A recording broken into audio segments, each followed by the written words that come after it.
Ever since the first trailer for Monster Hunter Wilds debuted, there's been the palpable excitement for the graphical improvements it could bring. The series' then recent title, Monster Hunter Rise, looked good enough when it made the jump to PC, Xbox, and PlayStation from the Nintendo Switch, but still far from the fidelity that world offered. Monster Hunter Wilds seemed poised to make the next big leap, that fabled expedition into the next gen. And then, the first open beta hit. Suffice it to say that expectations were readjusted very quickly afterwards. Between performance issues on all platforms, horrendous image quality on consoles, especially in performance mode, and the low polygon monsters, which went from bizarre to beloved, Wilds clearly needed way more time for polish. While these improvements didn't carry over into the second beta, the development team did put in the work, adjusting the minimum system requirements on PC and swapping checkerboard rendering for AMD FSR upscaling. Prioritized frame rate mode also saw performance gains thanks to the fix for a rendering bug. All this is well and good, but how is the game at launch? Can Monster Hunter Wilds' technical chops match its ambitious scale? Let's find out. Changes from Monster Hunter World. Monster Hunter World is famously the last title in this series to be developed on MT Framework before the company embraced RE Engine for its future titles. The technology allows for some pretty impressive new features. As stated earlier, that first trailer underscored how the developer was evolving on World's fundamentals. The locales haven't just increased but feel like full-fledged regions with detailed ecosystems, something which World dabbled in but not on this scale.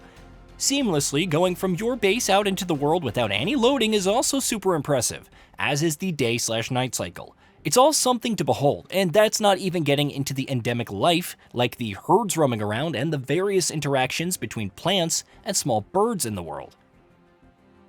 General graphical analysis. However, it's the weather conditions that can steal the show, depending on the location. The starting locale, the Windward Plains, is an excellent example. When the sandstorms roll in, you can see it naturally sweeping over the map from the distance. Monsters are covered up in the middle of it, and if they enter a body of water, the sand washes off. You even see dust particles shifting off rocks and other environmental objects with the wind. Then you have the lightning storms, with bolts naturally hitting the ground and even congregating near the stone lightning rods. Even the Scarlet Forest is something to behold. When it rains, it pours, and you can see that following naturally, traveling down slopes or pattering off foliage. During the battle with Uthduna and some water bodies, it will move violently, which can even shift your movement. That added fidelity is also apparent in the character models, both for the humans and monsters. Characters animate more naturally, which especially carries over into combat. Watching your hunt feebly slash away at a monster while they're trying to get up and seeing them collide against the environment is incredible. The facial expressions are more natural, especially the eyes, and the sheer detail on fabrics and metal is great. That's even more apparent when fighting the monsters, whether it's Doshiguma's fur and folds bristling naturally as it ambles along, or Tatacobra's skin, which is still disturbingly moist regardless of the platform.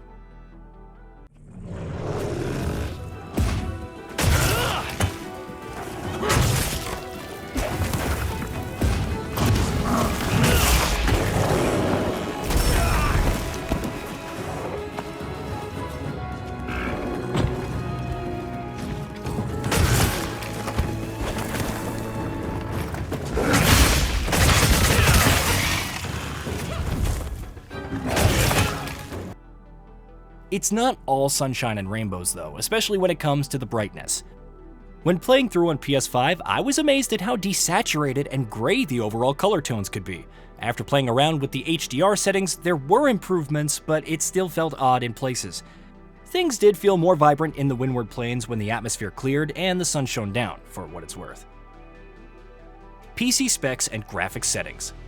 The PC version of Monster Hunter Wilds is chock full of options, with support for all major upscalers like DLSS 3.5, FSR 3, and XeSS 1.3.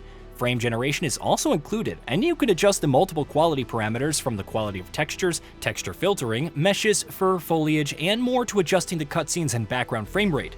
Variable rate shading, screen space reflections, ambient occlusion, it's all here. Our test rig for the PC version consisted of an AMD Ryzen 9 5950X with an NVIDIA GeForce RTX 3080 Ti and 32GB of memory. DLSS was set to quality mode at 4K with all settings maxed out. PC performance. As somewhat expected, given that 4K 60fps at ultra settings requires an RTX 4070 Ti 12GB of VRAM or an RTX 4070 Ti Super 16GB of VRAM, our test rigs hovered around 38 to 40 frames per second. It would often dip to 30fps in more visually dense scenarios, like open areas with significant herds roaming around and clear skies. The frame rates would improve during sandstorms though, hitting 45 frames per second in a relatively stable fashion. Nevertheless, the PC version's fidelity is pretty good, with solid image quality and draw distances. Some pop-in is visible in certain places, and there is a bit of asset loading in some scenes, but it's nothing too major or insignificant enough to escape notice at times. PS5 performance and resolution.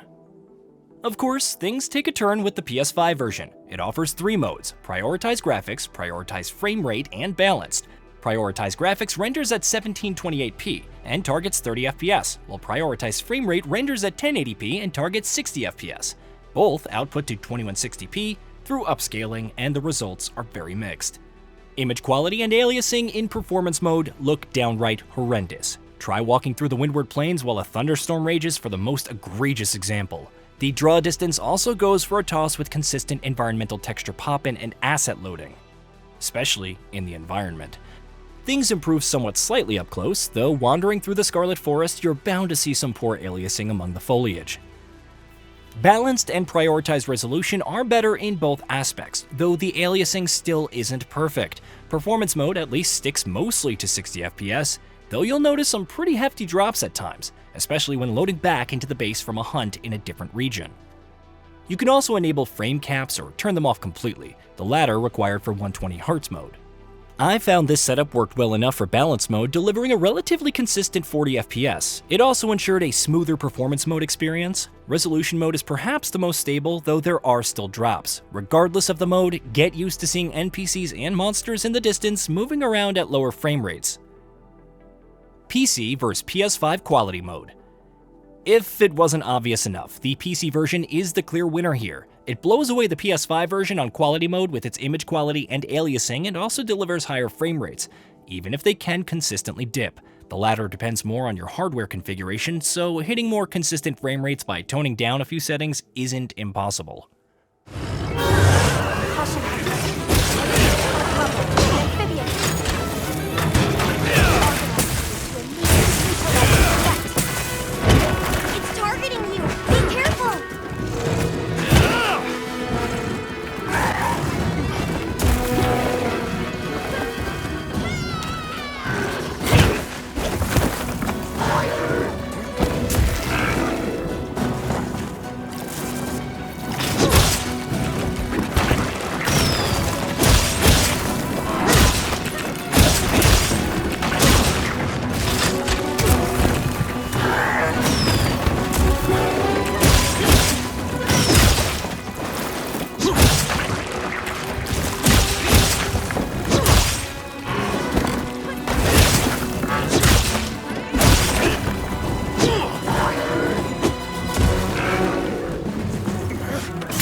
Conclusion.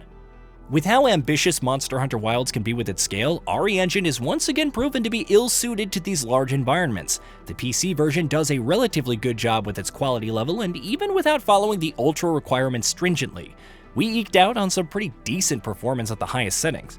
As for the PS5 version, I prefer balanced mode with 120Hz mode enabled for that sweet spot between frame rate and resolution. Overall, it's an improvement over the beta, but still far from the best.